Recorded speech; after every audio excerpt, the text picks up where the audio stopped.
ನಮ್ಮ ದೇಶವನ್ನು ಪೋಲಿಯೋ ಮುಕ್ತವಾಗಿರಿಸಲು ಪ್ರತಿಯೊಬ್ಬರ ಸಹಕಾರ ಅತ್ಯಗತ್ಯ. ಅದಕ್ಕಾಗಿ ಕರ್ನಾಟಕದಲ್ಲಿ 2026ರ ಪಲ್ಸ್ ಪೋಲಿಯೋ ಅಭಿಯಾನವನ್ನು ಜೂನ್ 28, 2026ರಂದು ನಡೆಯಲಾಗುತ್ತದೆ. ಅದಕ್ಕಿಂತ ಮುಂಚಿತವಾಗಿ ನಾವು ಪಲ್ಸ್ ಪೋಲಿಯೋ ಎಂದರೆ ತಿಳ್ಕೊಳ್ಳೋಣ. ಪಲ್ಸ್ ಪೋಲಿಯೋ ಎಂದರೆ 5 ವರ್ಷಕ್ಕಿಂತ ಕಡಿಮೆ ವಯಸ್ಸಿನ ಪ್ರತಿಯೊಂದು ಮಗುವಿಗೆ ಪೋಲಿಯೋ ವಿರುದ್ಧ ರಕ್ಷಣೆ ನೀಡಲು ಬಾಯಿಯ ಮೂಲಕ 2 ಹನಿ ಪೋಲಿಯೋ ಲಸಿಕೆ ನೀಡುವ ರಾಷ್ಟ್ರೀಯ ಅಭಿಯಾನವೇ ಪಲ್ಸ್ ಪೋಲಿಯೋ. ಈ ವರ್ಷದಲ್ಲಿ ಕರ್ನಾಟಕದಲ್ಲಿ ಹಮ್ಮಿಕೊಂಡಿರುವ ಪ್ರಮುಖ ಯೋಜನೆಗಳೆಂದರೆ ಜೂನ್ 28ರಂದು ರಾಜ್ಯಾದ್ಯಂತ ಪೋಲಿಯೋ ಬೂತ್ಗಳಲ್ಲಿ ಲಸಿಕೆ ನೀಡಲಾಗುತ್ತದೆ ಮತ್ತು ಜೂನ್ 29ರಿಂದ ಜುಲೈ 1ರವರೆಗೆ ಆರೋಗ್ಯ ಸಿಬ್ಬಂದಿ ಮನೆ ಮನೆಗೆ ಭೇಟಿ ನೀಡಿ ಲಸಿಕೆ ತಪ್ಪಿಸಿಕೊಂಡ ಮಕ್ಕಳಿಗೆ ಲಸಿಕೆ ನೀಡುತ್ತಾರೆ.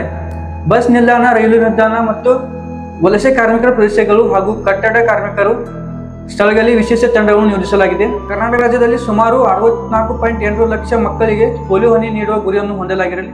ನೆನಪಿರಲಿ, ನಿಮ್ಮ ಮಗುವಿಗೆ ಈಗಾಗಲೇ ಪೋಲಿಯೋ ಲಸಿಕೆ ನೀಡಿದ್ದರೂ ಸಹ ಪಲ್ಸ್ ಪೋಲಿಯೋ ದಿನದಂದು ಮತ್ತೆ 2 ಹನಿ ಕೊಡಿಸುವುದು ಅತ್ಯಗತ್ಯ. ಮಗುವಿನ ಆರೋಗ್ಯ ಮತ್ತು ಭವಿಷ್ಯವನ್ನು ಸುರಕ್ಷಿತವಾಗಿಡಲು ನಮ್ಮೆಲ್ಲರ ಜವಾಬ್ದಾರಿ. ಜೂನ್ 28ರಂದು ನಿಮ್ಮ 5 ವರ್ಷಕ್ಕಿಂತ ಕಡಿಮೆ ವಯಸ್ಸಿನ ಪ್ರತಿಯೊಂದು ಮಗುವಿಗೂ ಪೋಲಿಯೋ ಹನಿ ತಪ್ಪಿಸದೆ ಕೊಡಿಸಿ. ಈ ಮಾಹಿತಿಯನ್ನು ನಿಮ್ಮ ಕುಟುಂಬದವರಿಗೂ, ಸ್ನೇಹಿತರಿಗೂ ಹಾಗೂ ನೆರೆಹೊರೆಯವರಿಗೂ ಹಂಚಿಕೊಳ್ಳಿ. ಹಾಗೂ ಒಂದು ಹಂಚಿಕೆ ಒಂದು ಮಗುವಿನ ಆರೋಗ್ಯವನ್ನು ಕಾಪಾಡಬಹುದು. ಪೋಲಿಯೋ ಮುಕ್ತ ಭಾರತ ಕನಸು ನನಸಾಗಲಿ. ಧನ್ಯವಾದಗಳು.